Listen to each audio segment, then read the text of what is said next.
भाई प्रोपोर्शनैलिटी पे सवाल तो देखिए, लेकिन ऐसा सवाल नहीं देखा। बहुत बढ़िया सवाल यूपीएससी सीडीएस में पूछा गया। देखो इसमें क्या दे रखा है हमारे पास, एक्स वाई जेड तीन वेरिएबल है कुछ इस तरीके से कि x plus y plus z एक के बराबर है, जो कि के क्या है, कांस्टेंट वैल्यू है ना। और आगे हमसे कहता है कि x plus z minus y into में x minus y plus z, ये प्रोपोर्शनल है किसके, वाई जेड के। प्रोपोर्शनल है तो प्रोपोर्शनलिटी को मैं पी से डिनोट कर लेता हूं, तो पी वाई जेड में इसे लिख सकता हूं। कुछ हमें इस तरीके से दे रखा है। हमें बताना है कि y plus z minus x किसके प्रोपोर्शनल होगा। y प्लस जेड माइनस बताना, चार ऑप्शन दे रखा है। थोड़ा सा मुश्किल है, दिमाग लगा के करना पड़ेगा और बेसिक से करना पड़ेगा। कैसे करेंगे आप कहेंगे सर देखो थोड़ा सा सोल्व करके देखते हैं कि हमें क्या चाहिए।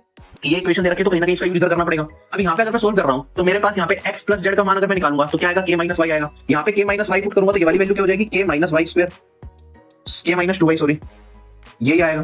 ऐसे अगर मैं x प्लस वाई रखूंगा तो वो k माइनस जेड हो जाएगा। तो यहाँ पे k माइनस जेड इसकी जगह रख दिया तो मेरे पास ये हो जाएगा k माइनस 2z, और ये वाली वैल्यू पी वाई जेड आई। तो हमने दोनों चीजें यूज कर लिया। कहीं ना कहीं इसे सिंप्लीफाई करके मेरे को अपना रिजल्ट मिलना चाहिए, तो कोशिश करेंगे इसे आगे सिंप्लीफाई करने के लिए। आप देखेंगे यहाँ पे मल्टीप्लाई करूंगा तो k स्क्वायर हो गया, फिर मेरे पास माइनस 2 को कॉमन ले लिया, माइनस 2, फिर y क्या आएगा तो k को भी कॉमन ले लिया y, और इधर मेरे पास k को माइनस 2z में करूंगा तो माइनस 2 के कॉमन है तो यहाँ पे y प्लस जेड आ गया मेरे पास, और फिर माइनस 2y और प्लस 2z तो 4yz आ जाएगा,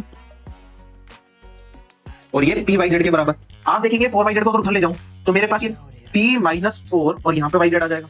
ठीक है, अब यहाँ पे k है, k भी एक्स्ट्रा है, k को भी इधर ले जा सकता हूँ मैं, कांस्टेंट जो प्रोपोर्शनलिटी कांस्टेंट मेरा जा रहा है। ठीक है, ये परेशानी तो कर रहा है हमें। तो एक k को अगर मैं इधर ले गया तो ये आ जाएगा k, और यहाँ से मेरे पास ये पावर हट गई और ये k हट जाएगा। ठीक है, अब k minus 2y plus z, k का मान क्या है, x plus y plus z, अगर यहाँ पे रख दूं मैं तो मेरे पास z क्या बचेगा। आप कहेंगे सर y प्लस जेड एक कट जाएगा तो x minus y plus z बचेगा, और ये वाली वैल्यू मेरे पास p minus 4 divided by k into में yz है। अब ये मैंने ब्रैकेट में क्यों लिखा है, सारी कांस्टेंट वैल्यू है, p प्रोपोर्शनल कांस्टेंट था, k कांस्टेंट दे रखा था तो कांस्टेंट हो गया ये।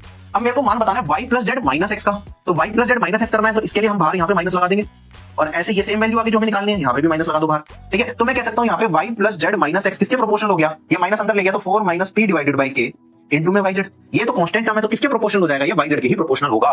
मुश्किल सवाल है बट इस तरीके का सवाल आएगा तो कैसे करना है ये आपको समझ में आ चुका है। ठीक है, तो बेसिक से जाना पड़ेगा और थोड़ा लंबा होगा, लास्ट के लिए छोटे एग्जाम में और लास्ट में टाइम मिले तो आप बेसिक से इस तरीके से ट्राई करें, अप्रोच आपकी क्लियर होनी चाहिए।